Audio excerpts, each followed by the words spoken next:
Willkommen zum Trainingsmodul Angriffe durch Social Engineering. Nach Abschluss dieser Einheit weißt du, was Social Engineering Angriffe sind, wie diese aussehen können und welche Konsequenzen erfolgreich durchgeführte Social Engineering Angriffe haben können. Außerdem weißt du, wie du dich richtig bei dem Verdacht von Social Engineering Angriffen verhältst und warum das richtige Verhalten wichtig ist. Zudem kannst du weitere Maßnahmen ergreifen, um dich, deine Patientinnen und Patienten und das Krankenhaus zu schützen. Die Gefahren durch falsches IT-Sicherheitsverhalten sind sehr hoch und können dazu führen, dass die Versorgung eingestellt werden muss oder sensible Daten veröffentlicht werden. Deswegen ist es wichtig, dass du deine Patientinnen und Patienten schützen kannst. Die Inhalte aus diesem Training werden dir dabei helfen, Kompetenzen aufzubauen, um deine Patientinnen und Patienten und ihre Privatsphäre zu schützen. Während du dabei bist, den Dienstplan für die nächste Woche zu erstellen, klingelt dein Telefon im Büro. Hallo Frau Schuster, hier ist Herr Müller von der IT-Abteilung. Leider ist es so, dass es aktuell Probleme mit dem Krankenhausnetzwerk gibt, weswegen es in den nächsten Stunden zu Ausfällen kommen kann. Es kann sein, dass es zu Einschränkungen bei der Nutzung des Krankenhausinformationssystems kommen kann, weswegen wir die Informationen zu den Patientinnen und Patienten auf ihrer Station B3 anderweitig sichern müssen.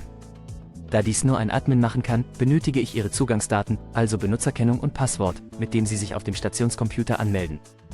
Die Stationen B1 und A4 habe ich bereits erreichen können, dort konnte ich die Daten bereits sichern. Da es eilt, wäre es gut, wenn Sie mir die Zugangsdaten bitte sofort telefonisch mitgeben. Du bist irritiert. Die Technik streikt zwar häufig, aber einen solchen Anruf hast du noch nicht von der IT-Abteilung erhalten. Und ist es überhaupt normal, telefonisch nach seinen persönlichen Zugangsdaten gefragt zu werden? Deine Irritation ist begründet. Bei einem solchen Anruf handelt es sich sehr wahrscheinlich um einen Social Engineering Angriff. Social Engineering bezeichnet eine Methode, bei der Angreifer menschliche Psychologie ausnutzen, um Zugang zu sensiblen Informationen oder Systemen zu erhalten.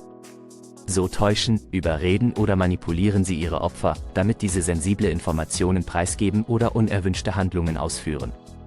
Social Engineering kann auf ganz viele verschiedene Weisen stattfinden, zum Beispiel durch gefälschte E-Mails, betrügerische Anrufe, gefälschte Websites oder sogar durch persönliche Interaktionen, bei denen Angreifer sich als Autoritätspersonen ausgeben. Ganz häufig werden bestimmte Personen dabei ganz gezielt angegriffen, was man auch Spear-Phishing nennt.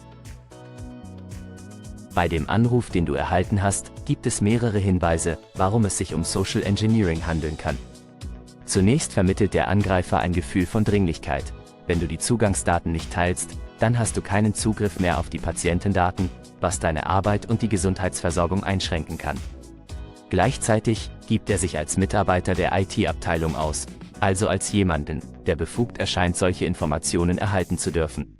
Zudem benennt der Angreifer gezielt Namen von Mitarbeiterinnen und Mitarbeitern aus deinem Krankenhaus, um ein Gefühl von Vertrauen zu vermitteln. Doch was können die Konsequenzen von Social Engineering sein? Wie du vielleicht mitbekommen hast, wurden in den letzten Jahren viele Krankenhäuser Opfer von Cyberkriminalität, die häufig auf erfolgreiche Social Engineering-Attacken zurückzuführen sind. Durch diese Kriminalität wurde die Patientensicherheit gefährdet. Im schlimmsten Fall wurde die Patientenversorgung eingestellt und Patientendaten wurden geklaut, was zu Datenschutzverletzungen geführt hat. Doch nicht nur die Patientinnen und Patienten leiden. Das Krankenhaus leidet bei erfolgreicher Cyberkriminalität an einem Reputationsverlust, da das Vertrauen in die Sicherheitsmaßnahmen des Krankenhauses geschädigt wird. Auch finanzielle Verluste durch Bußgelder, Schadensersatzforderungen und dem Verlust von Einnahmen aufgrund des geschädigten Rufs sind eine häufige Konsequenz. Doch was solltest du als erstes machen, wenn du den Verdacht hast, dass es sich um eine Social Engineering-Attacke handeln könnte? Wichtig ist es, zunächst die Identität und Befugnis der Person zu überprüfen. Auf keinen Fall solltest du Anweisungen blind folgen. Sei lieber einmal mehr vorsichtig. Indem du die Identität des Anrufers überprüfst, kannst du sicherstellen, ob diese Person auch wirklich berechtigt ist, dich zu kontaktieren und Informationen von dir einzuholen. Gleichzeitig verhinderst du so auch einen möglichen Betrug und Identitätsdiebstahl und du schützt das Krankenhaus vor Cyberkriminalität. Konkret kannst du in einem Social Engineering Verdachtsfall wie folgt vorgehen. Nimm dir erstmal die Zeit und lass dich nicht unter Druck setzen. Lege zunächst auf und kontaktiere die IT-Abteilung über bekannte Kommunikationskanäle. Dort kannst du fragen, ob es einen solchen Mitarbeiter gibt und ob der Vorgang legitim ist. Durch die Prüfung der Identität und Befugnis hast du festgestellt, dass es sich um eine Social Engineering-Attacke gehandelt hat. Du kannst nun weitere Maßnahmen ergreifen, um dich, deine Patientinnen und Patienten und das Krankenhaus zu schützen. Dazu gehört, dass du die Abteilung für Informationssicherheit über diesen Vorfall in Kenntnis setzt und deine Kolleginnen und Kollegen warnst. Informiere dich auch über weitere Maßnahmen, die in deinem Krankenhaus bei einem möglichen Social Engineering-Angriff vorgesehen sind. Denke daran, die Regel ist, dass du deine Zugangsdaten niemals mit jemandem teilen solltest. Super, du hast diese Einheit jetzt abgeschlossen. Du kannst das Wissen jetzt bei deiner Arbeit umsetzen.